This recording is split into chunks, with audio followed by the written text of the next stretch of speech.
And I'll be talking about self-deception. I am going to offer this functional analysis of self-deception. I'll explain why. Now, thank you so much for coming. Okay, I'm very happy to be here. So why self-deception and why functional analysis? What do we have? Traditionally, we model self-deception on interpersonal deception. So the idea is that people deceive themselves intentionally. Both the process and the outcome of deception are intentional. For example, I think I have the Nigerian uncle example, yes. So when I send you an email and I say that your distant Nigerian uncle has died and that you inherited millions and that you need to send $100 for the fee, what I want is your money. But how do I get your money? By deceiving you. So both the process of deceiving you and the outcome, me getting your money, is intended by me. This generates paradoxes when we apply it to self-deception. I'll explain these paradoxes, but first I want to say one thing. I want to make a digression. When people write about self-deception, I read lots of stuff about self-deception. And people talk about intentional deception, whether self-deception is to be intentional or not. I haven't seen people discussing why we think that human deception must be intentional. I think that philosophers who analyze self-deception don't focus sufficiently on this requirement. I'm going to talk about this a bit later. But let's talk about paradox. Oops, sorry about this.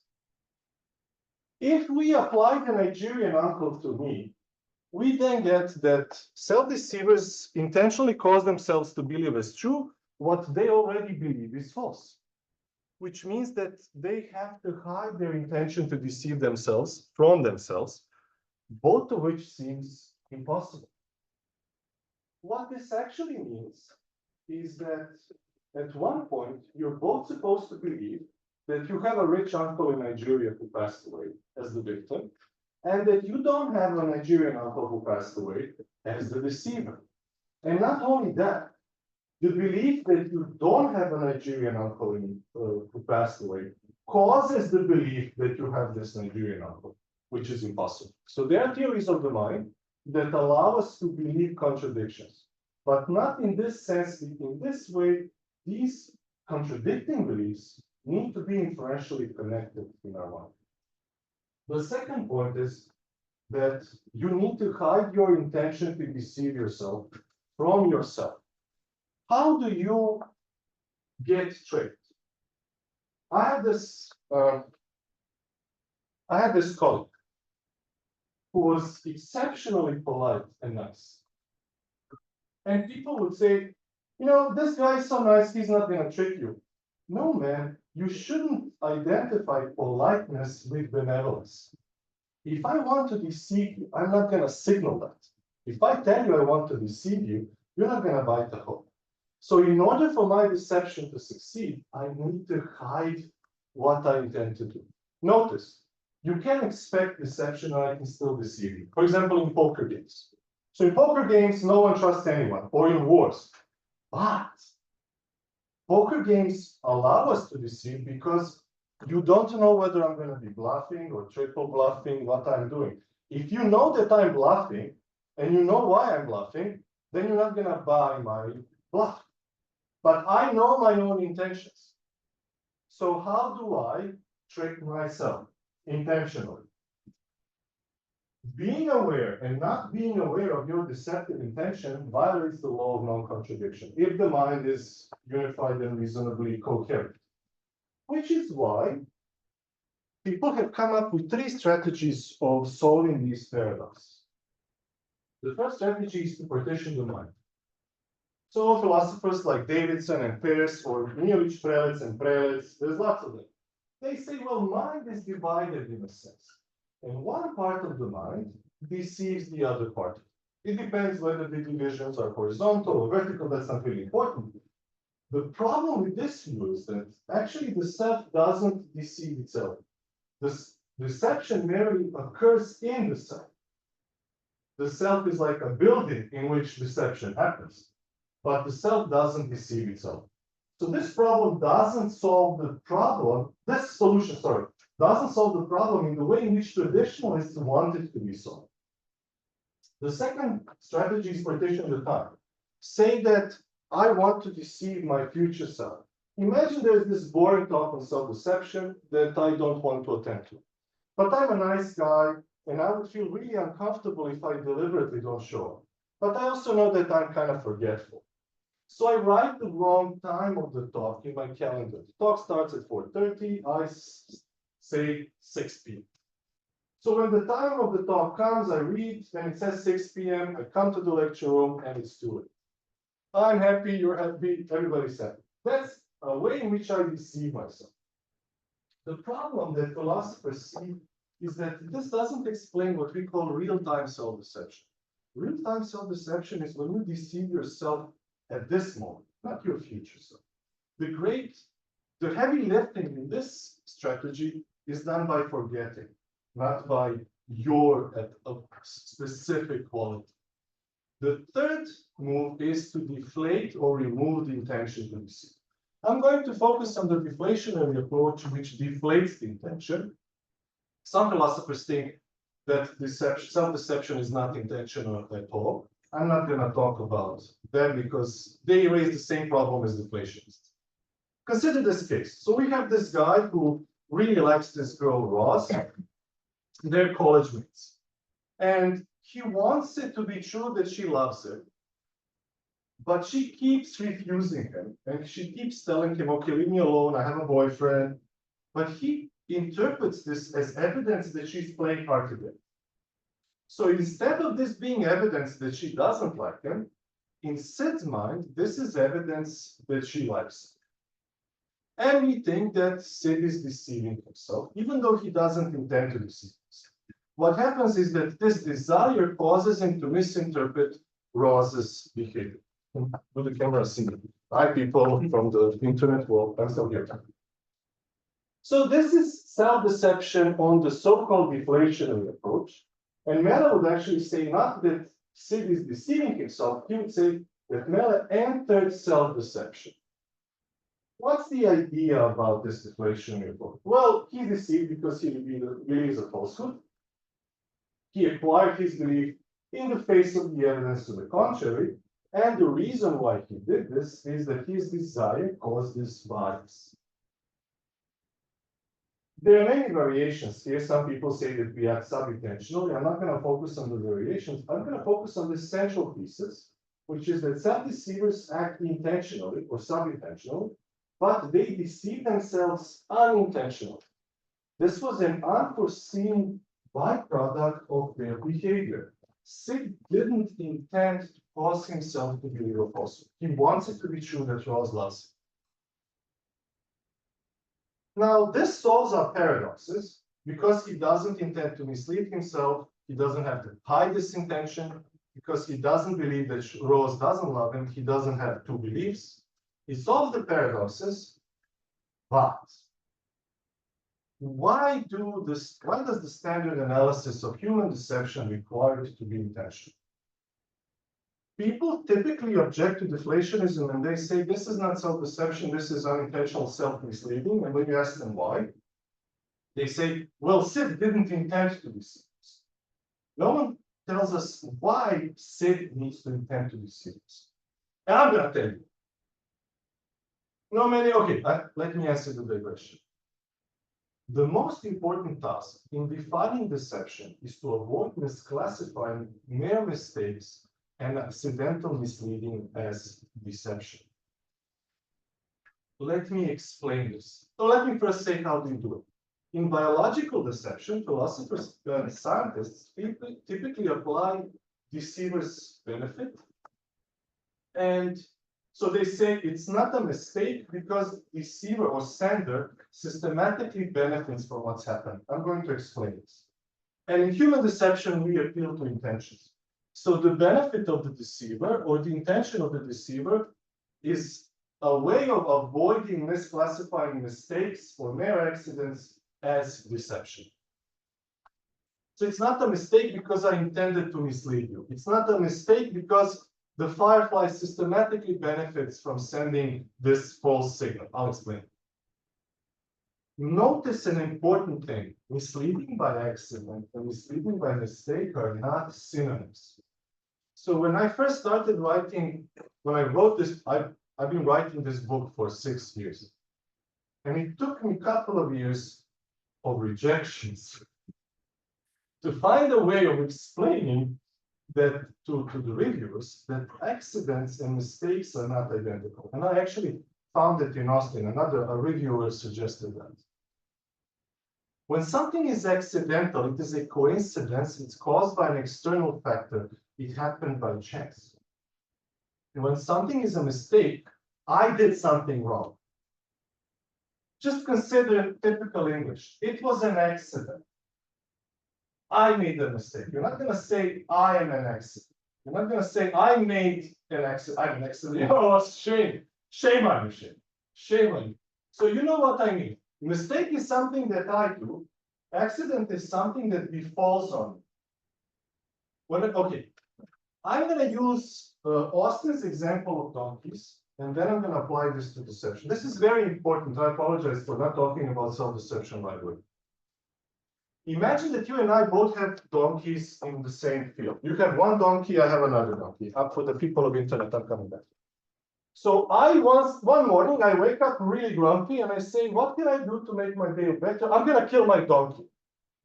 So I take out my gun and I aim at the donkey and I shoot. Happy, I hit the donkey that I wanted to hit. I come closer to the donkey and I see that I killed your donkey. Was this an accident? No, I made a mistake. Now imagine I also wake up angry, I want to kill my donkey, I aim at the donkey, and at the moment in which I'm pulling the trigger, your donkey moves in front of my donkey, and I shoot your donkey. I'm not going to say I made a mistake. I'm going to say this was an accident. I was aiming for my donkey. I was actually really going to hit my donkey, but your bodyguard donkey stood in front of my donkey, and I killed your donkey by accident. Okay. Here's how this translates into our discussion. Imagine that I believe that Sydney is the capital of Australia. And, I'm talking to my child, and my child says, Dad, what's the capital of Australia? And I say, Sydney. I misled my son, but I didn't deceive, or child. But I didn't deceive the child. I made a mistake. I had a mistaken belief. But Commissioner Gordon in Batman, I kind of like this example. So Commissioner Gordon has this Krieg light. He turns on this Krieg light and there's like a Batman sign and Batman knows that he needs to come. So imagine that Commissioner Gordon is enjoying a quiet night in Gotham. He went on his rooftop of the police station. He wants to have a beer, just chill, watch at the stars. And he's kind of opening his beer and he trips and he drops his beer on the Krieg light and he turns on the light. He misleads Batman. Batman's going to be like, okay, it's my Batsuit time. I need to go there. Everybody needs me. But no one needs him. So Commissioner Gordon misled Batman by accident. He didn't make a mistake. He just tripped. It was an accident. Okay, self-deception and mistakes. Let us now think about Sid. So Sid acts intentionally, but he deceives himself as a byproduct, unforeseen byproduct of his behavior. Sid does not mislead himself by accident. It's not an accident that Sid believes that Rose loves him.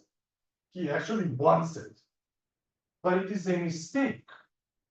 Just like it's not an accident that my son or my child now believes that Sydney is the capital of Australia. It's not an accident, but it's a mistake. I misinformed my child by mistake. So it's not a mistake that Sid believes that she loves him. Yes, it's not an accident that he believes that she loves him.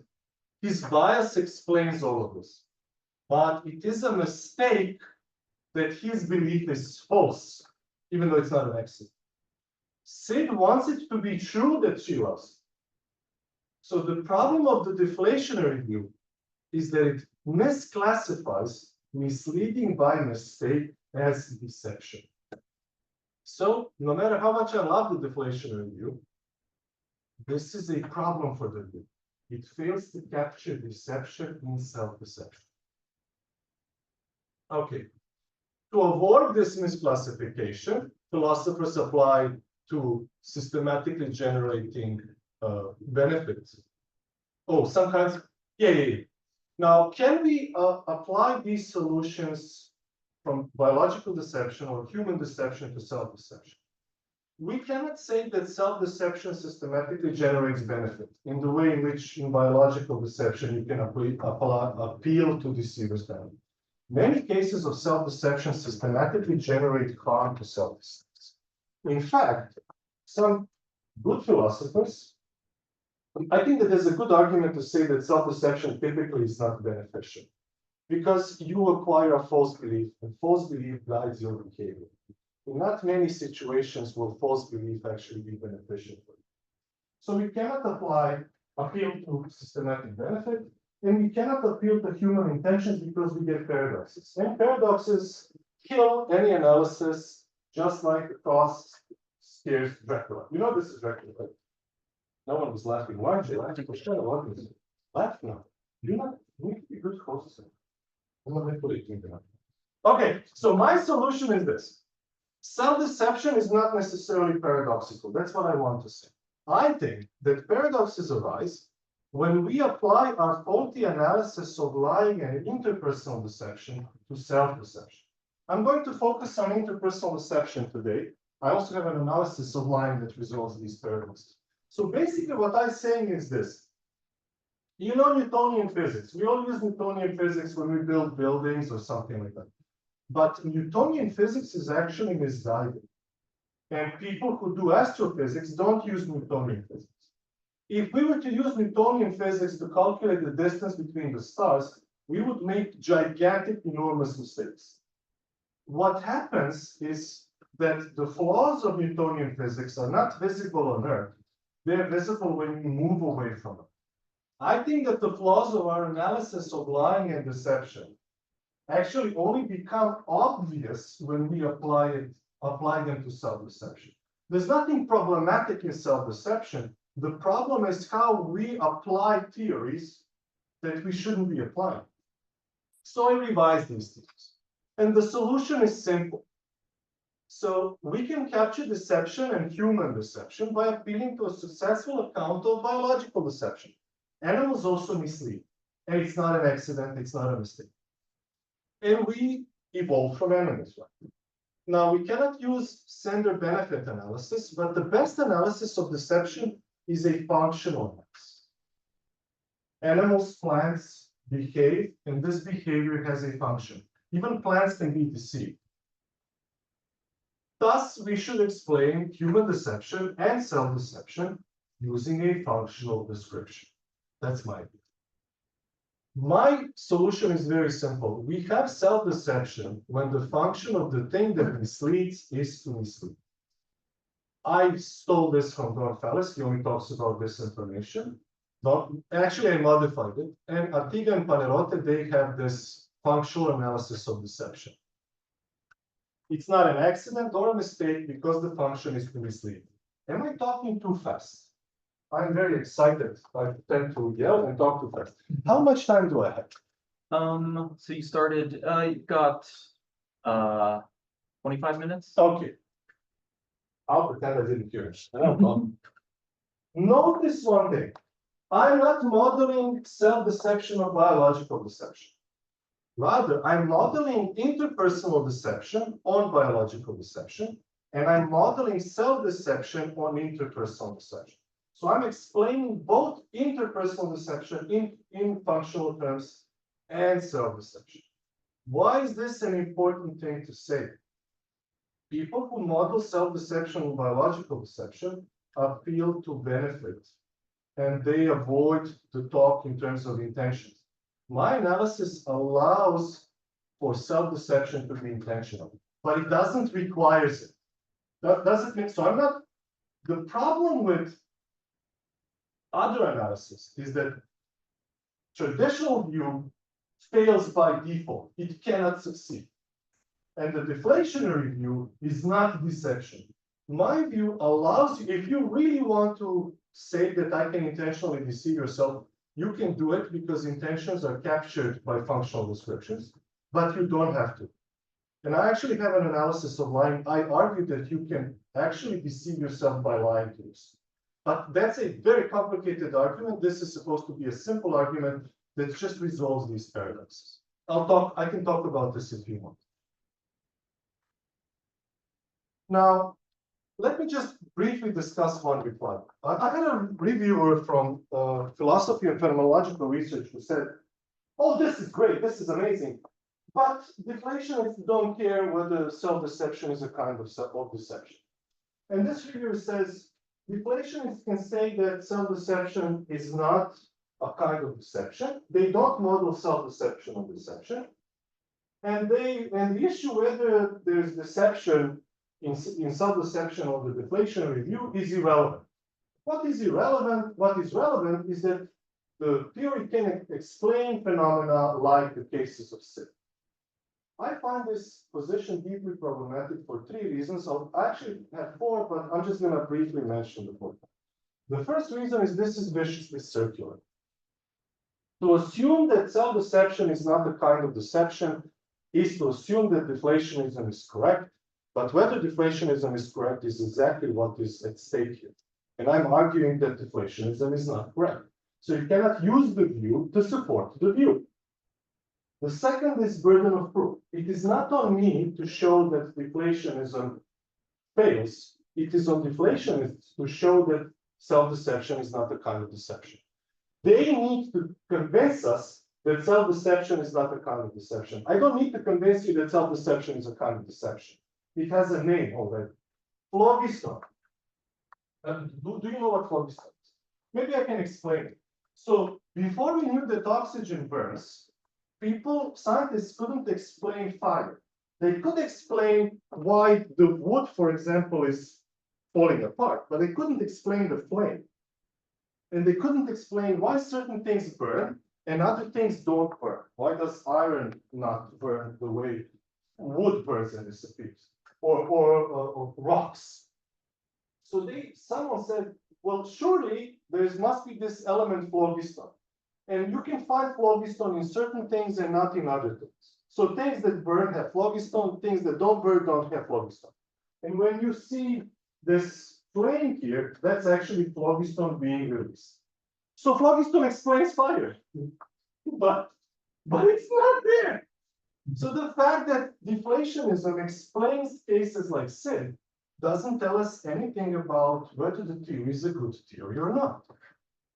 A theory needs to be not only internally consistent, it needs to be externally consistent. And deflationism is very, very externally inconsistent.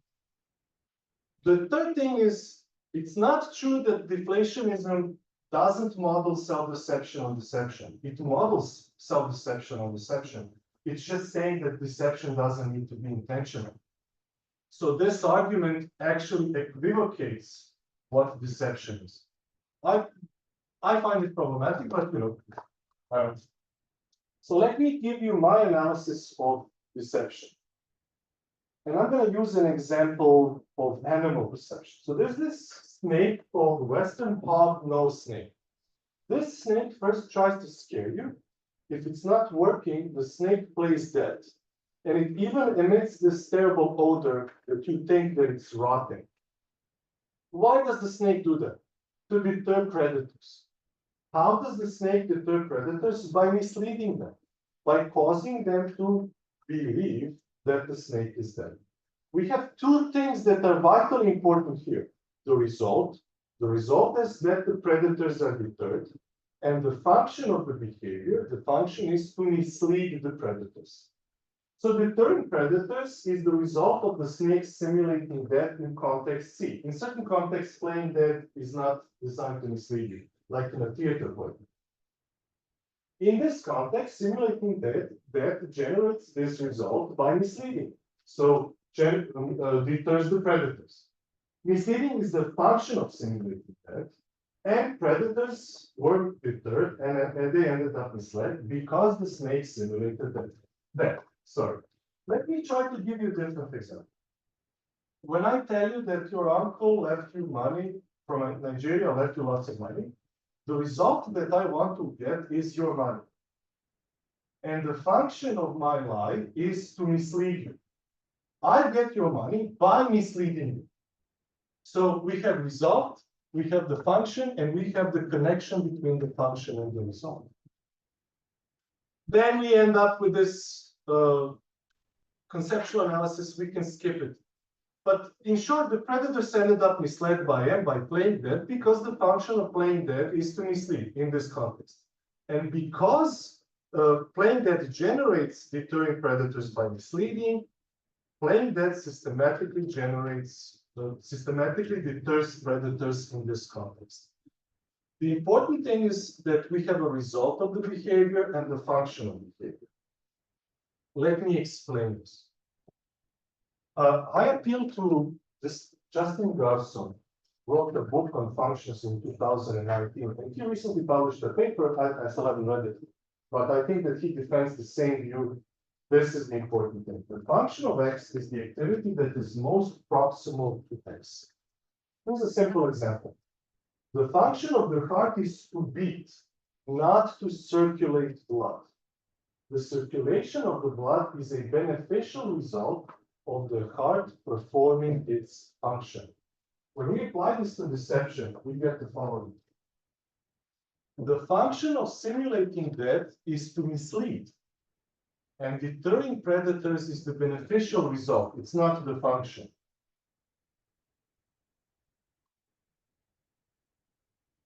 Who made me wear this suit? Oh, no, I'm going backwards. Sorry. It's suit's fault. Okay. Yes, someone has a question? No, okay, I'm hearing voices. Why is this important? Function is what constitutes deception. The fact that the predators were misled is what constitutes deception. And the result is what triggers engagement in deception. I lied to you that your uncle left you money because I want to deceive. That the result that I want triggers deception. But you acquiring the belief is what constitutes deception.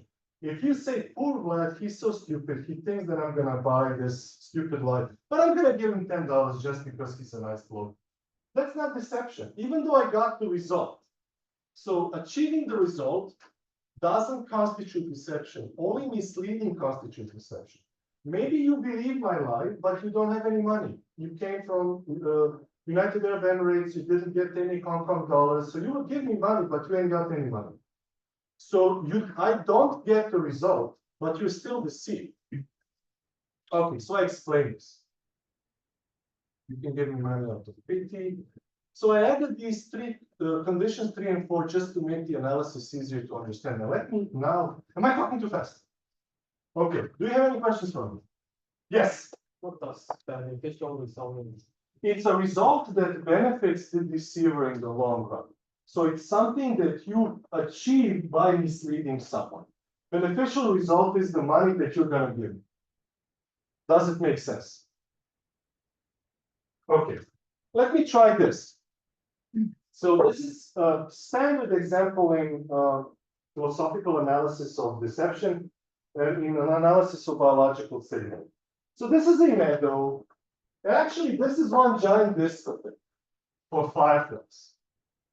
Male fire, all of these, there's lots of species here. And they all have their own specific signal. And they all signal in specific color. When I only see yellow, but this is actually not yellow. Okay, there's lots of colors here. It's just our eye doesn't see. And each species has its own type of a color. So I'm going to use only 2 species here. I'm going to talk about firefly Photinus and firefly Photuris. What happens is that when a male firefly from this species Photinus, genus Photinus, comes to this party, he's flying, and he sends this yellow-green flash. And this yellow-green flash says, is there an interested female on the ground that would like to mate? Is there a sexually receptive female? And if there's a sexually receptive female on the ground, she signals back. And when she signals back, he descends and they mate. But there's also another female that comes to this party, a very hungry female. Her name is Photuris. Photuris females learned that when they come to this party, if they send a yellow-green flash, their food comes down. So when she sees a yellow-green flash, she signals back, and the male comes down and she eats him. So we have a case of deception, right? She misuses a signal, which should be like a signal that informs the male that there's a female who is sexually receptive. She sends this signal and she eats the male. Now, this is deception. I can just skip this. Why does she send the signal? Sends the signal. Why does she send the signal? Because she's hungry. This is the beneficial result. The beneficial result that she wants is for the food to come down. The signal generates this result by misleading. The males come down in order to mate, not to get eaten. Misleading is the behavior's function. The function of the behavior is to mislead the male fireflies, and the males come down because they are misled. But here's the vital point. The function is not something that the female gives to the signal. The female doesn't have a brain. She doesn't know that she is misleading. She just sends the signal for the food to come down. Misleading is actually an evolutionary adaptation. It's not something that she does to the signal. And she only has this beneficial result in mind. Okay, I explained all this. This explains why she engages in this specific behavior and how the behavior requires its function. I can skip that. Now I'm going to give you an example of human deception. Don't think I'm using lots of these examples are about mating. I apologize for that. I'm not like a crazy person. It's just that the reviewers found these examples most compelling. Okay, I was struggling to find examples the reviewers would find compelling. So here's one very compelling example philosophically. Okay, not because I'm obsessed with sex. This is Atropa belladonna plant. Atropa belladonna plant is interesting because of two reasons. First, it's a poison. And second, it's a kind of a poison that people use deliberately. So when you put this poison into your eyes, it dilates your pupils. If you put too much, you can kill yourself. But people still put this into their eyes. In Renaissance Italy, women would use belladonna regularly to dilate their pupils. Because this lustrous, dusky appearance of your eyes was considered to be the height of female beauty.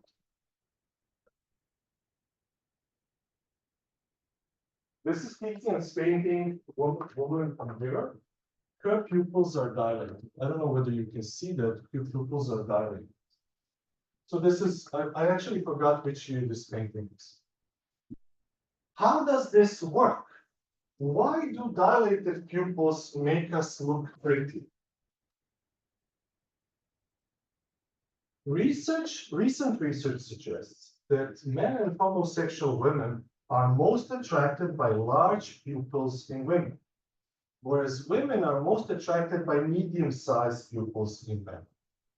And women's pupils dilate more than men's. So the amount of how much women's pupils dilate corresponds to how much men like them, and how much male pupils dilate corresponds to how much females like dilated pupils in men. But notice, homosexual women have the same preferences as men. This is very important. Also, pupils dilate, people's pupils grow the largest when they are looking at someone they find sexually stimulating.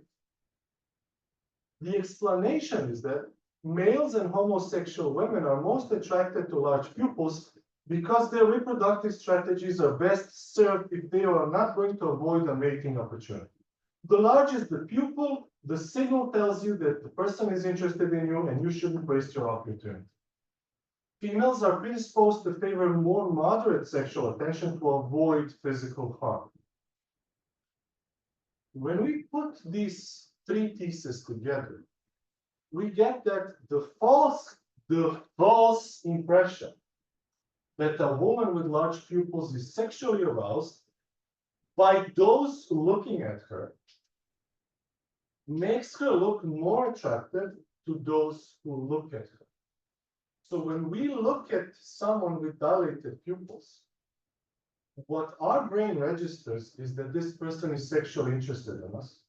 And that triggers a reaction in us that the person is beautiful. So everything works subconsciously. This is deception for the same reasons that fireflies involve deception. On the standard view, this is deception because these women are sending a misleading signal, and the sending of this signal benefits. And on my view, the result of dilating pupils is to look more attractive. Women want to look more attractive. They wanted the result. The result is generated by misleading. The reason why they look attractive, because they generate this false impression. The function of dilating pupils is to mislead.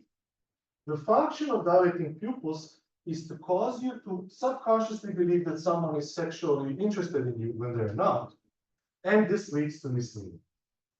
However, nobody in Renaissance Italy intended to mislead. They didn't have access to these studies. They thought that dilating pupils makes you pretty in a way in which if I had more hair, I would be prettier, or in a way in which I had a six-pack rather than a tummy, that's not about. But if I had a six-pack, the six-pack plus six-pack would make me prettier or more desirable. So they thought that dilated pupils are beautiful as dilated pupils. They didn't know what's going on. But this was deception nonetheless. Okay, so they did not know. Now we have strategies of intentional deception. This is intentional deception. These characters have dilated large pupils specifically to make you watch the cartoons. And I'm going to focus on this advertisement here. I'm going to compare it to this. So this is a strategy of intentional deception. There's a really good book that talks about how it objectifies women. So these are malevolent purposes, unlike the strategy from Renaissance Italy. Take a look at do you know this advertisement? The brilliance of this advertisement is that the guy doesn't have an eyebrow, but the first thing we see is the tooth. So the advertisement says, if you were focusing on the tooth rather than on the eyebrow, go see your dentist, see how important teeth are. So it shows us how important teeth are. But let's go back to this advertisement here. We're supposed to think that makeup makes this woman prettier. What makes her prettier is dilated pupils. So they're tricking us into buying this makeup, but the makeup is not what's responsible for her being pretty in our eyes. Anyway, you're going to, I hope you're not thinking this, but you might be thinking, I came here to listen about self-deception, and Vlad is talking about fireflies and eyebrows and dilated pupils. But you cannot spell self-deception without deception. And actually, I've been talking about self-deception all the time. I was just talking about the things that the received analysis failed to notice. I'm going to talk about the self part. Notice, because they wanted to look prettier, women in Renaissance Venice engaged in deception by using this belladonna. They did not intend to mislead by dilating them, they just wanted to look prettier. I think that something similar happens in self-deception. I think that in self-deception, a desire that P is true, a desire that Rose loves me, or desire that I'm beautiful, or that I'm brilliant, that my book is amazing, or desire that my favorite theme wins, a desire to alleviate anxiety, triggers a specific mechanism, a behavior, or a trait, whose function in the given context is to mislead. Actually, I need to delete this. I'm sorry. Disregard this. And this typically generates a beneficial result. It, for example, alleviates the anxiety and satisfies this desire.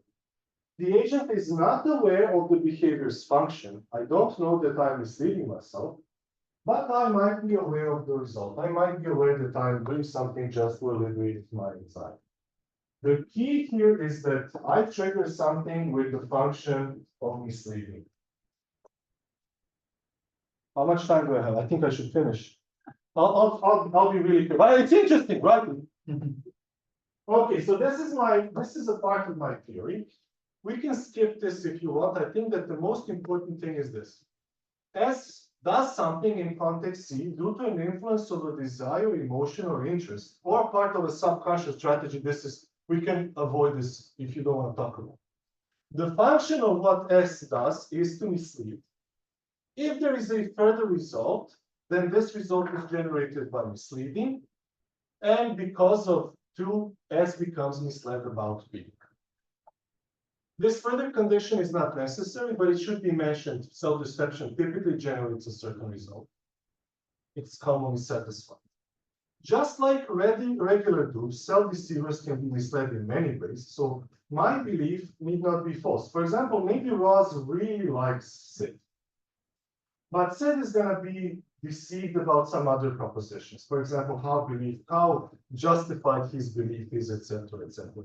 And deception can even spread to related areas. If I, for example, am deceiving myself that my child is not abusing drugs, I may deceive myself and tell myself that I don't need to inspect his room or something like that. So deception can spread. Distinguishing features of my view, no paradoxes. I don't need to be both aware and not aware of my intention. I don't need to believe both that I'm beautiful and that I'm not beautiful. I don't have to believe both that Roz loves me and that she doesn't love me. But you can intentionally deceive yourself on my view. I have work online where I actually show that you can deceive yourself by lying, but that requires a different theory of lying. So my view is consistent with the traditionalist view, and it's consistent with the deflationary view, and it fixes the flaws that I think are flaws of both. Some people see me as a deflationist, some people see me as traditionalist, some people say you're neither, so be functionalist. I'm like, whatever you want, as long as the problem is solved, I don't care how you call it.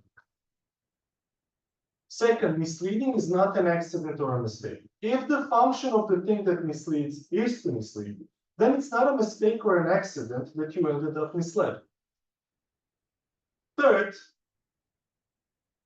my theory allows us to say that animals can deceive themselves. It doesn't force us to believe this, but it doesn't prevent us from accepting this view. How tired are you? Do I have 5? Are you? If you're tired, please let me know. I don't want to bother you. You're not tired. Let me give you another cool case, and it doesn't have anything, actually it has something to do with sex, but also violence, okay? So meet crayfish. Crayfish are these guys with bad temper, they like to fight. They fight a lot for female attention. And here's how this works. They exercise all the time. They go to gym, they do heavy lifting, and they develop muscles and these big claws. The bigger the claws, the bigger the muscles should be, right? So if you go into this fight and you see a guy with gigantic claws, you're going to say, okay, I don't really like this girl anymore. You can have her. Because you can end up seriously hurt. You can end up dead. You can end up with your claws broken. So systematically, weaker crayfish with smaller claws, do never escalate aggression. They start aggression when someone with big claws come, they kind of okay by that. But some crayfish develop big claws with small muscles. Why do they do that? We see, of course. But what we notice sometimes is that these crayfish escalate aggression when they shouldn't. They find a crayfish with equally big claws or similar big claws. And this crayfish doesn't escalate aggression. This crayfish is like cautious. But the crayfish with the small muscles and big claws starts like boasting, starts escalating. This is not a beneficial strategy because the crayfish can get hurt. So biologists assume that actually the crayfish is deceiving itself. Have you know when people talk, and I actually had a guy coming to my talk from lying from Australia. And I was talking about lying, and he told me a story that he once told his friend something, and the friend told him, well, you lie. You already told me this lie. And this guy was like, no, I'm not lying. And then he was thinking, actually, yes, I'm lying. He he was lying and he started to believe his own lie. And he forgot that he's lying, whereas this guy knew that he was lying. This is the weak crayfish. He was lying, he was pretending that he was strong, pretending, and eventually it just became his modus. He just started acting like he's strong. This is why scholars think this is self-deception. I'm going to say the following. On my view, we can argue that this is self-deception, but we're not committed to claiming that it is self-deception, which I think is a benefit of my view. Many views on self-deception require higher order mental states. I've actually read papers, brilliant papers on self-deception. I would read the paper and I would think, actually, I'm too dumb to deceive myself on this view. This is so brilliant, I could never pull this off. By, for example, Guillaume Scorpacouris. When I read it, I was like, this is self-deception, but I'm not smart enough to do it. So on Guillaume's view, you cannot have animals deceiving themselves. And many scholars straightforwardly reject it. My view doesn't straightforwardly reject it, but it doesn't straightforwardly admit it. You can find theory, independent reasons, pro and contra, whether this is self-deception or not, which I think it's a good thing. Okay, I can now tell you why my view can count maladaptive self-deception if you want, or I can stop and you can ask the question. I have another cool example. It has nothing to do with valence essays. Are you tired? Honestly. Okay, so let me tell you. Typically, theories of self-deception want to explain self-deception that benefits us or that gives us certain discomfort and we don't know. So there, it's interesting. Why would I deceive myself into believing something I don't want to be true? My view, I'm trying to explain cases of self-deception that used to generate certain benefit, but now do not. Or that generate beneficial results in some contexts, but are triggered in contexts in which they do not, and that are analogous to Western hog-nosed snake misleading non-predators. So when you deceive yourself, even though you didn't want that, I can skip this. There is a problem, for my view. How about maladaptive or non-adaptive? Actually, the goat came earlier. The goat is an explanation, but what is the problem with my view? The problem. Functions are adaptive. So if self-deception is to be understood in functional terms, then someone might say, well, that means that your view cannot accept existence of self-deception that doesn't benefit the deceiver. And my solution is the goat. Let me play a video for you. I should have done this before the lecture. Has anyone heard of painting goats? Can you see this? Oh, no, you can't. It's on the wrong screen. It's on the wrong screen. Okay, good. See how smart I am. I'm a genius.